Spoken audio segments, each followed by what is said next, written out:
Nilai kapitalisasi pasar pada bulan Juli 2025 sebesar 13.700 triliun rupiah. Penghimpunan dana di pasar modal tercatat nilai penawaran umum mencapai 144,78 triliun. Dan untuk penggalangan dana pada securities crowdfunding, sejak pemberlakuan ketentuan SCF hingga 31 Juli 2025 kemarin telah terdapat 18 penyelenggara yang telah mendapatkan izin dari OJK dengan 876 penerbit efek dari 534 penerbit, 184.504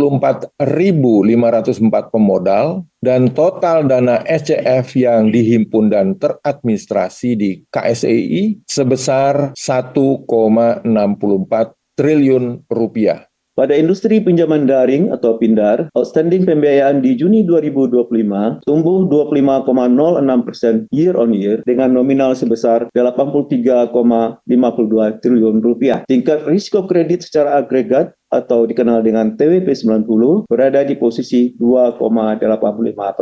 OJK terus memonitor dengan ketat perubahan TWP 90 di industri pinjaman daring ini dan melakukan berbagai langkah pengawasan bagi penyelenggara yang memiliki TWP 90 lebih dari 5%. Antara lain, menerbitkan surat pembinaan dan permintaan penyampaian rencana aksi atau action plan yang konkret untuk menurunkan TWP 90 tadi, serta memantau action plan tersebut secara ketat untuk memastikan efektivitas dari komitmen perbaikan dari penyelenggara sebagaimana tercantum di action plan yang mereka sampaikan. Kemudian OJK juga melakukan langkah-langkah penguatan di industri pinjaman daring ini, misalnya penguatan proses e-KYC dan credit scoring, kemudian penguatan peran Dewan Komisaris dan audit internal dalam rangka mencegah fraud, kemudian penegakan kepatuhan terhadap penyelenggara PINDAR yang melakukan pelanggaran ketentuan.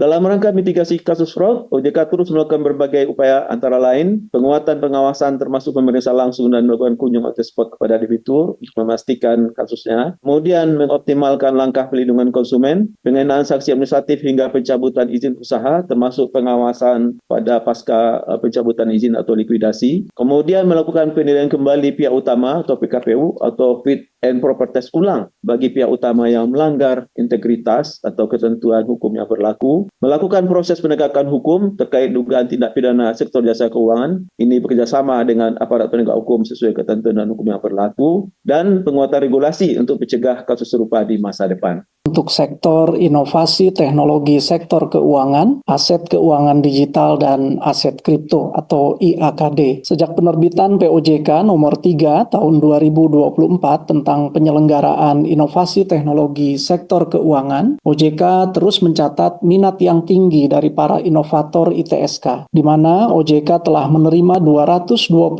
kali permintaan konsultasi dari calon peserta sandbox OJK. Sampai dengan periode Juli 2025, terdapat 30 penyelenggara ITSK yang resmi dan terdaftar di OJK, yang terdiri dari 10 pemeringkat kredit alternatif atau PKA dan 20 penyelenggara agregasi jasa keuangan atau PAJK. Dan sehubungan telah berlakunya POJK terkait dengan penyelenggaraan PKA dan juga PAJK, maka penyelenggara ITSK yang telah mendapat status terdaftar tersebut maupun bagi calon penyelenggara PKA dan PAJK baru selanjutnya akan wajib untuk mengajukan permohonan izin usaha kepada OJK. Tercatat per Juni 2025, penyelenggara ITSK yang terdaftar di OJK telah berhasil menjalin 1.027 kemitraan dengan lembaga jasa keuangan dari berbagai sektor seperti perbankan, perusahaan pembiayaan, perasuransian, perusahaan sekuritas, PINDAR, lembaga keuangan mikro, dan juga pegadaian, serta bermitra dengan penyedia jasa teknologi informasi dan juga penyedia sumber data. Adapun penyelenggara ITSK dengan jenis PAJK berhasil menyelesaikan transaksi yang telah disetujui oleh mitra senilai 2,29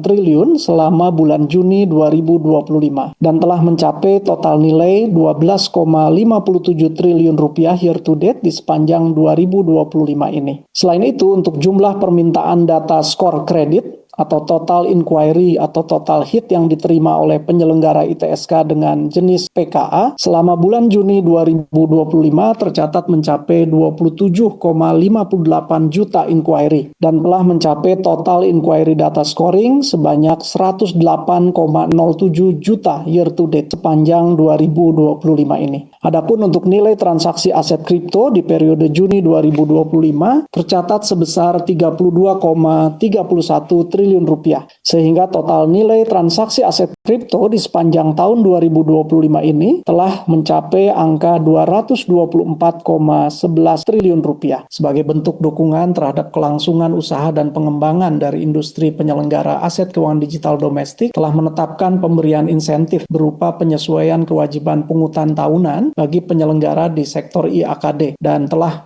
kami berlakukan dengan penyesuaian pungutan yang diberikan selama 5 tahun pertama dimulai dengan penerapan tarif pungutan 0%. Terkait tokenisasi emas, saat ini terdapat status penyelenggara model bisnis tokenisasi emas yang tengah mengikuti uji coba dan juga simulasi dalam regulatory sandbox di OJK. Dan berdasarkan data terkini, pelaksanaan uji coba ini sejauh ini menunjukkan progres yang baik dan menjanjikan.